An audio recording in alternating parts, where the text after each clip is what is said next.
Hello again, everyone. I'm Toby. He's Tom, and it's great to welcome you to the Maroon Strong pregame show, sponsored this week by Yellow Rose Realty here of Bryson City. And another exciting week, 1 week of the playoffs down, and the Maroon Devils 14-0 earned a big, tough victory up at Mount Airy last week. And you know what? It's a lot warmer in the studio today than it was there Friday night. Well, Toby, I was feeling for you guys listening to y'all on the radio over the internet last week. I felt bad for you guys, but you know what? You came away with a winner. It'd have been a lot worse if you came home losing. Yeah, that's what we kept saying. Is at least we got a win out of that. But you know, it was a defensive stalemate for most of the football game. 3 quarters of no offense to speak of, and that's because of the strong defensive play as much as anything by both teams. And then the Maroon Devils were able to kind of break things open in the second half.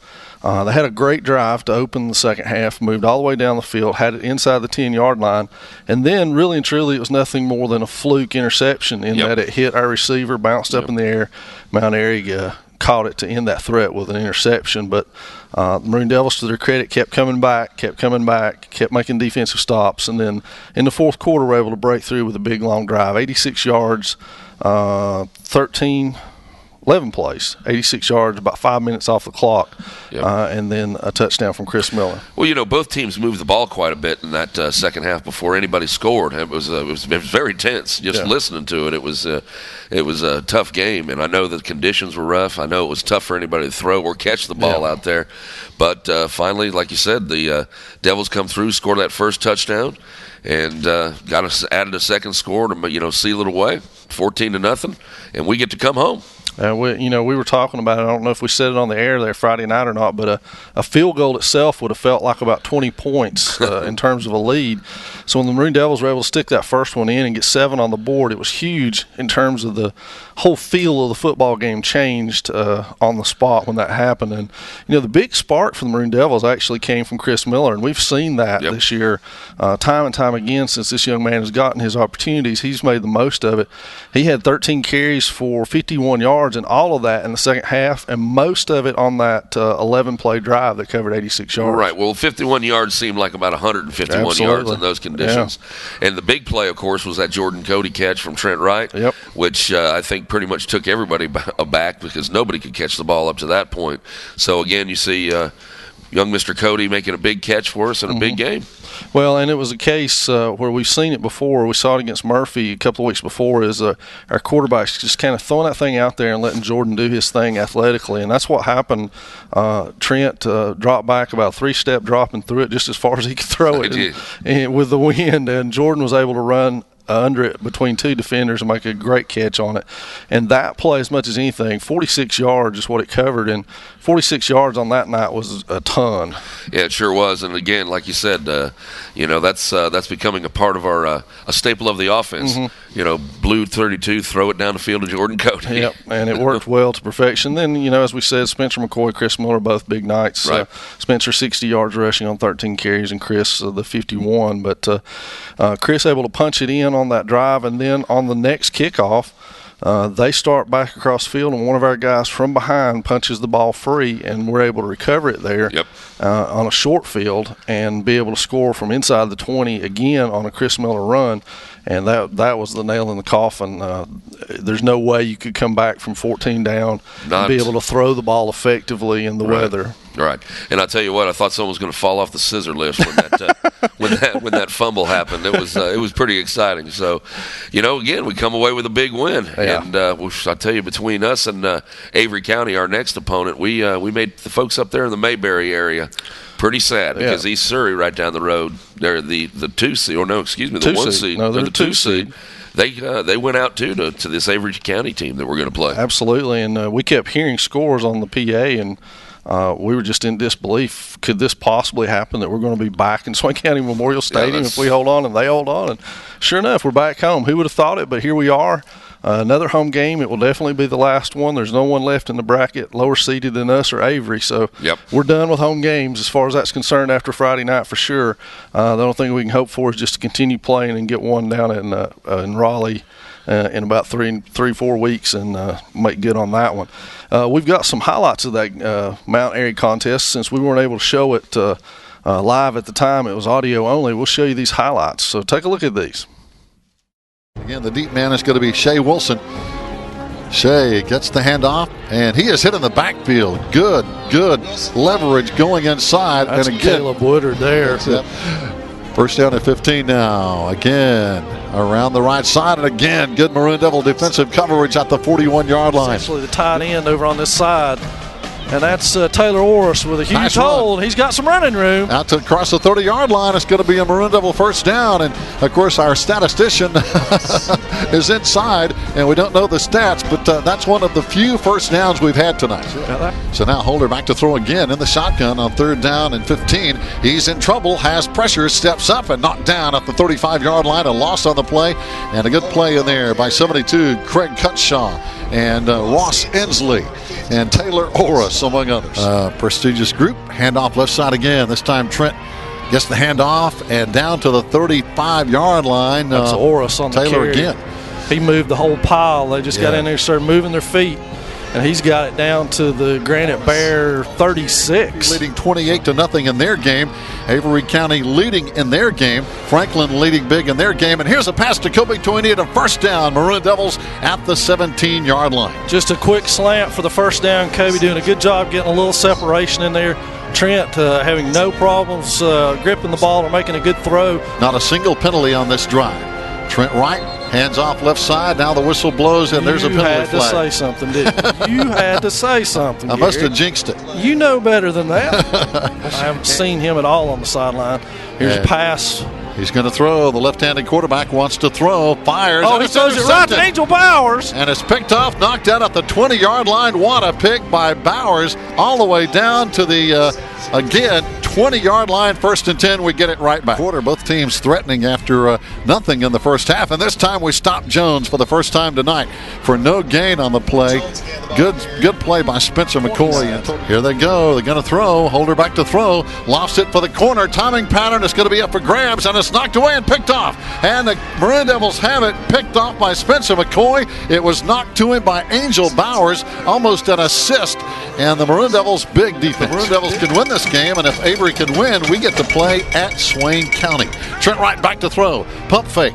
Fires left side. Jordan Cody is there, and he's got it. And he's all the way to the he dropped it, but I think he was down. That's his hand warmer. Something down there on the field, but it's not the football. Huge gain to the Granite Bear 41-yard line. Jordan Cody on a Trent Wright pass, and that time Trent didn't wait. He just threw it up for Jordan. Jordan ran under it. Big gain. Maroon Devil 1st and 10.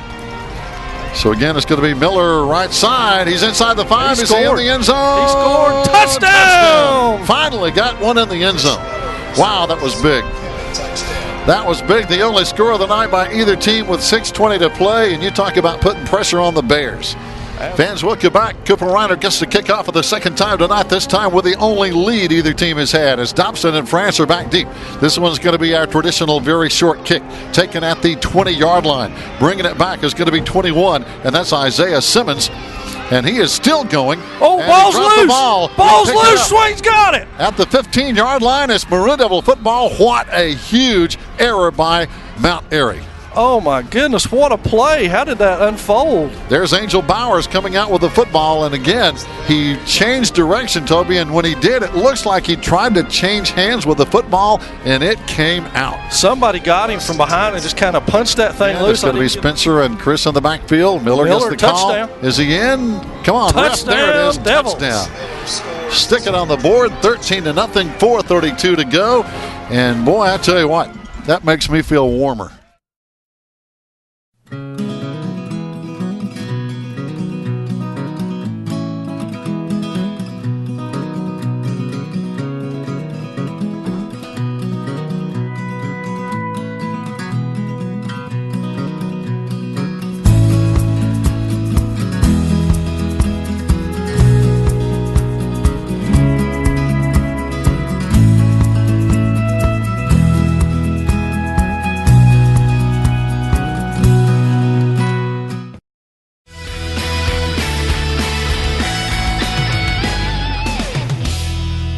Welcome back to Maroon Strong pregame show. It sure looked cold last Friday. You were there, weren't you? Out there cheering? Oh yes, it was really cold. I had about 4 layers on, some feet warmers, hand warmers, and it was still cold, but we were there cheering on our Devils.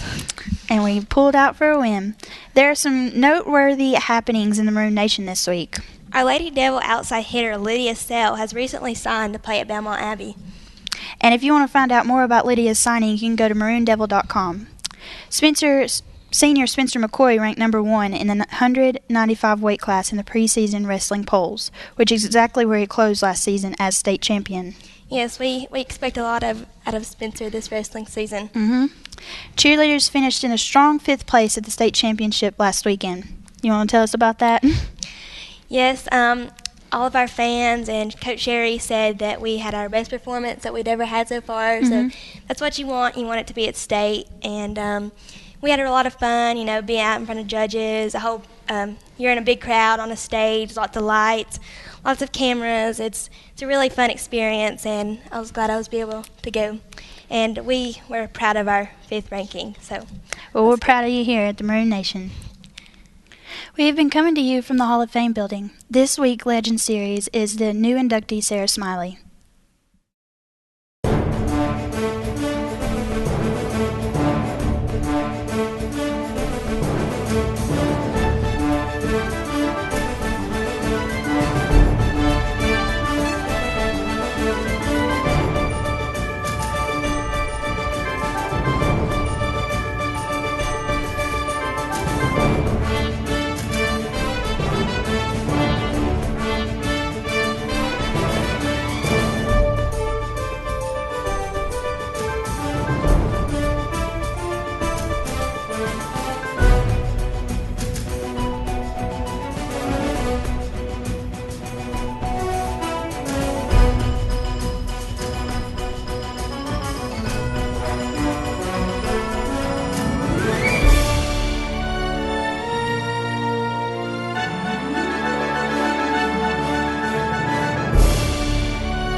Our next inductee is another Lady Devil who stood out in multiple sports, playing volleyball, basketball, and softball, Sarah Davis Smiley.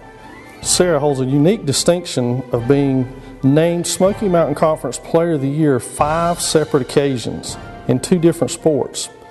She was a 10-time All-Smoky Mountain Conference selection in her 3 sports. Twice she was named All-State in 06 and 07. She was a softball District 8 Player and Pitcher of the Year, an All-Western North Carolina selection in softball, and the North Carolina Softball Coaches Association Western Region 1A MVP in 06 and Pitcher of the Year in 07. Her teams won 6 Smoky Mountain Conference championships in volleyball and softball. In 2006, she led the Lady Devils to their first ever appearance in the North Carolina High School Athletic Association State Championship Series in softball. They were able to follow that up with another appearance in 07. In volleyball, she had 3 consecutive seasons with over 200 kills. Her senior year, she had 230 kills, 45 blocks, 51 aces, 294 digs, while her team finished the season 26-2. In basketball, she scored 910 points and had 548 rebounds during her career. In softball, she finished with a career record of 57-16 with a 1.043 ERA and 688 strikeouts. She had a career batting average of .384 with 16 home runs and 122 RBI She was the first Swain High Lady Devil softball player to surpass 100 hits for her career in fast pitch history. She threw 15 no-hitters during her career. Once, she struck out 19 of the 21 batters she faced in throwing a no-hitter. In softball, the number 12 is retired in her honor. Sarah Davis Smiley, 3 sports standout and 5-time Smoky Mountain Conference Player of the Year. Runners on first and second now with 2 down. Down at second base is going to be Kayla Jones. Down at first base, Megan Biggs. Hard shot. This one's all the way back to the fence, and this one is going to be in for at least a single. 1 run is in. A runner goes and rounds third base. Megan is coming on to home, and she scores. So a big stand-up double for Sarah Davis and 2 RBIs. So what a shot. This one hit the fence. And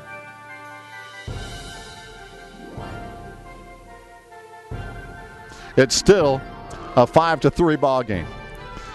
But that one was a little too close. Swing and a miss. There's a strike. 3 out, 2. 2 down now. Lady Devils 1 out away from moving on to unfound territory. As they say in Star Trek, going where no man has ever gone before. Well, our softball team is on the verge of going where we have never gone before, and that's the 3rd round of the state playoffs.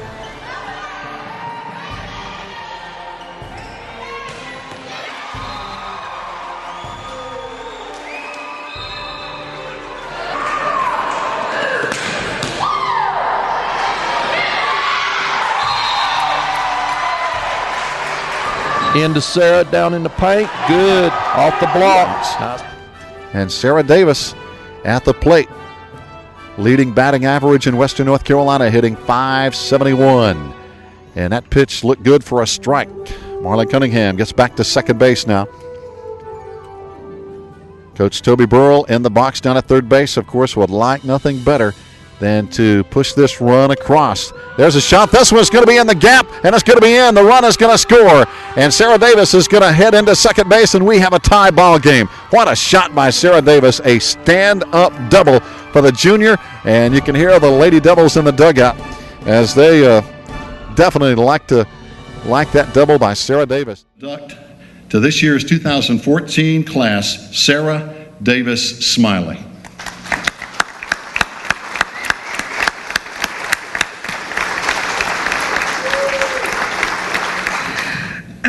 When Coach Burrell informed me that I had been selected to the Hall of Fame, I told him that I wasn't going to do the speech, but in his usual way, he didn't give me a choice. So here I am, very nervous, but I'm going to do my best. I wanted to start by thanking the Board of Directors for selecting me for this honor. To be mentioned in the same breath as Anne Marie Sauceman, Anna Wyke, Sandy McCracken, Vanessa Lambert, and Jill Breedlove is extremely humbling. They set the bar very high and are true legends at Swain High. But to be inducted into the Hall of Fame with them and all of the legends, well, it hasn't really sunk in yet, but I'm very honored and humbled. I offer my congratulations to Jewel, Dr. Maddox's family, and the 2004 football team. They're all very deserving. It is especially exciting for me to be selected to go into the Hall of Fame the same year as Jewel, who was my teammate on some very good teams. As a matter of fact, Jewel was my courtesy runner in softball, and I told our coaches at one point that Jewel could probably run the bases faster if we let her hurdle the second baseman and the shortstop on her way around the bases. There was no way that I could have achieved anything in sports without good teammates, and I was blessed to have not good, but great teammates. And because of that, we were able to accomplish some great things that even to this day I'm extremely proud of. From people who caught me like Katie Christian to the middle infield like Kristen Liptak and Kayla Jones, the list goes on and on. I could not have done it without any of them. I would also like to thank my coaches, all of them, Sonia Neal Blankenship, Toby Burrell, Amanda Carson, Christy Anthony, and Papa Burrell. They all helped me accomplish this, and I am very grateful for all of them. I feel very fortunate to have come along at a time that could very well be considered a golden age for the Lady Devil athletics because of the people who come before, like Megan Peterson and Joanna Pierce, and those who come after them, like the Cook girls, Kayla Jones, Kayla Crawley, Lauren Manley, Shelby Parker, and Kayla Myers. Our Lady Devil programs were able to run off conference championship after conference championship in volleyball, track, and softball.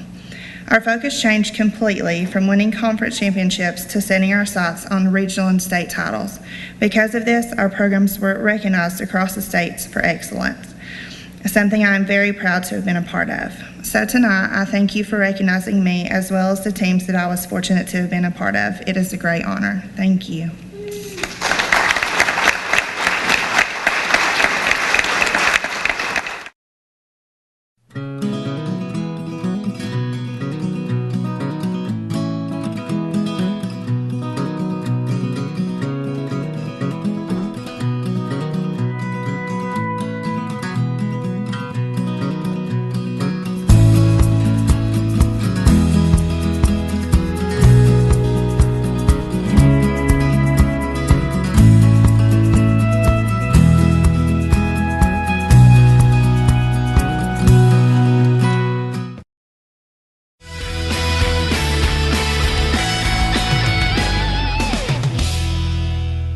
And we're back from the Legend Series piece. Hope you enjoyed that one, and it's good to get back to our roots a little bit and show those Legend Series pieces again. We were took a couple of week break from that, and nice to work new inductee Sarah Smiley into that. Yeah, 3-sport star here at Swain. So, like I said, these Legend Series are. I know I've been enjoying them, and hope everybody else has. It's kind of interesting to because we've had some from way back, and then some more recent inductees. Yeah, it's been mixed up. And if you've missed any of those, you can catch them over on our YouTube channel. It's Maroon Devils TV on YouTube, and all of the Legend Series pieces are there, so you can check all of them out at one time without having to listen to Tom and I. So that's always a plus too. Yeah. I tell you what, though, we had our own Tori Treadway catch up with Coach Neil Blankenship earlier this week and talk a little bit about Avery and last Friday night's win. So take it away, Tori. Hi, I'm Tori Treadway, and I'm here with Coach B, and we're going to talk about the game this Friday. Do you anticipate it being a close game against the Avery County? Yes, I do, because, I've talked to kids Monday, and I told them that we cannot go by Avery's 15 seed or their record. They play in a strong conference that still has a lot of teams left in a 2A bracket. They play in a split 1A, 2A bracket. A few of their losses come to Owen, who was the number 1 seed in 2A, Polk County, who was a high seed, Hendersonville, and Mountain Headers. And those are good football programs, so they've lost to some good football teams. And Avery is a type of team that they will always play hard. They're well coached. They're a lot like Rosman in the style they play, and they play hard. So, I anticipate it being a close game because I know what their coaching staff is going to do, and you can't judge their losses on because of who they've played. They've played some tough competition. With the recent weather disruption experienced by those in Avery County this past week, be an advantage for us, or will it be extra rest they have received? Well, I know they still practiced. They were able to still get out. They weren't able to go to school, but they were still able to go to practice. So, I think that is, I don't think that'll have a great big deal with it. To me, I like routine and our kids being in school and being in practice. But we've had to deal with weather here too. Monday we were in the gym because of the rain and the weather there. So, and then Tuesday it was real cold, so we had our practice. It was not quite as long, and it was quick. And we tried to be up-tempo with that part of it. And then yesterday we were up here on the game field just because we needed to have a better practice. So I think, the weather part of it, probably not a great big distraction for either team. As we move closer to our goal of winning state, has there been any major changes in practice, or do you feel if it's broke, don't fix it? Well, you're always trying to get better. That's what I tell our kids. I was not happy with one of our practices this week, and I felt like that we didn't practice the way we needed to. And, and I told them that, and I told our coaches that it was our job to have a better practice and push them in that direction. So, we're always trying to get better. I think you can't stay where you're at. You always got to continue to try to get better. So we're still pushing the kids, trying to work on things that we need to work on, and then plus get ready for Avery at the same time. So I think you still got to continue to try to get better. Our school motto is our best and then some. How do you feel this year's varsity football team applies that in their performance? Well, I think his team is one thing we've not had to worry about this team is they do play hard, and they do give everything they have, and they're a very physical team. Sometimes we don't do our best in the part of taking care of the football in that part, and those things, you just got to continue to work on. But the things that, that are sometimes the hardest things to get a team to be real physical and playing hard and being intense and stuff, they do that part of it, so I've been pleased in that part of it. Okay, thank you, Coach. Now back to you guys.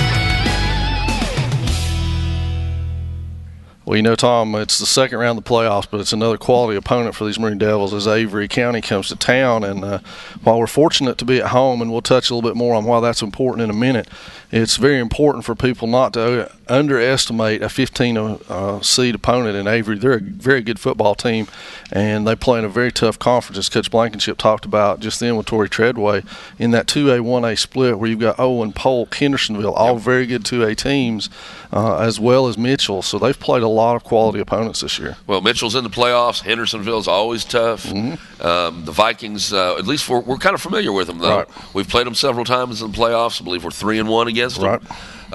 And you're right. They have to come down here, which is huge for us. But you can't in the playoffs. You can't overlook anybody because this is it. Right. One and done. You're done. So and you've got a team that just knocked off the number 2 seed in the state. So they got to be feeling pretty good about that. To be honest with you, to go to East Surrey's place and win a big game like that, they have to be feeling very confident coming into this one, and not awed at all at coming into Memorial Stadium. No, and they've been here before, and I'll tell you what, sometimes the team gets in that road warrior mentality. Yep. Hey, we just went on the road, we just beat the 2 seed. 2 and 10, those are two very dissimilar numbers. They've got to be thinking in their head, hey, we took out the 2, we can take out the 10. Absolutely. So we got to be tough at home. And like you were saying a second ago, we are tough at home, though. We are very tough at home. 30-1 since 1998 in the home playoff games. 30-1, that's pretty impressive, folks. And a 14-game winning streak in that currently going on here at Swain County Memorial Stadium. Now, why are we that good at home? I have to feel that it has a lot to do with the Maroon Nation making home field advantage just that, a home field advantage. Yep, and that's what we're going to have to see on Friday night. We need to see those stands full. We need to see everybody. The weather's not going to be as cold as it's been, so we need to get some folks out because this is like we were saying. This is our only home game. This is it. There are no lower seeded teams in the rest of the bracket. We've got on the other side there, we've got Mitchell and Whiteville playing. Yep. And like we were talking before we came on air, hopefully we get through this game, and hopefully Mitchell gets through their game because Whiteville's about an hour from the beach. Yeah, it's a long way. So let's go to Spruce Pine. It's too cold for the beach this time of year. So, well, one thing about it, though, if you're looking to do some Black Friday shopping next week, what better way to do it than on the way to Whiteville or Mitchell, one of the two. And the way to make that happen is to show up here tonight in Swain County Memorial Stadium, be loud, be proud, be a part of the Maroon Nation, and bring the Maroon Devils through. Like we said, it's going to be a tough contest. If you look at these two teams on paper, Tom, they're very similar. Well, the Vikings play pretty good defense. Mm-hmm. They don't score a ton. They score about 16.5 points a game. But for them to be in the second round of the playoffs, that means if they're not scoring a bunch, that means they're not giving up a bunch. That's true. And offensively, they've been very similar on paper to the Maroon Devils. They don't have a 1,000-yard rusher, but they have several right around the 400 or 500-yard mark. So that means they've got depth there. They've made a change recently, and that has keyed them playing better. They've moved their top player, Trey Jackson, from quarterback. He'll still quarterback some, but he's primarily a running back now. Okay. And that's made them even stronger in the running game. And I tell you one other thing he's an absolute excellent kicker. Yeah, and if it comes down to kicking Friday night, he'll be a huge advantage for the Vikings. Well, just like last week, the conditions were not conducive to somebody kicking a football. This week, it's going to be a little bit milder. Yep. And this kid went to the Shrine Bowl. He's Western North Carolina's only representative in the Shrine Bowl. So the kid's got a foot in him. So, You know, we got to make sure that we convert. We've been talking about it all year. Mm-hmm. Hold on to the football, control the clock, because this is a team, again, it doesn't score a lot. Right. We go out, score a few touchdowns. I'm telling you, it'd be in the bag. I think you're right, and I think the keys that we've used all season long are being able to take care of the football, long sustained drives, make sure the defense, you don't put them in any holes. Those are all still relevant this Friday night. Yeah, I think you're going to see a healthy dose of Miller and Spencer McCoy. Yeah. And with a little Derek Fortner sprinkled on top. I think you're right. You know, and then in a tight game, of course, we've always got that X factor, Jordan Cody. Right. Well, I'll tell you what, folks, we're just moments away from kickoff now, so we're going to send it out to Gary and Steve with a call. Kickoff coming your way next on the Maroon Devils Network.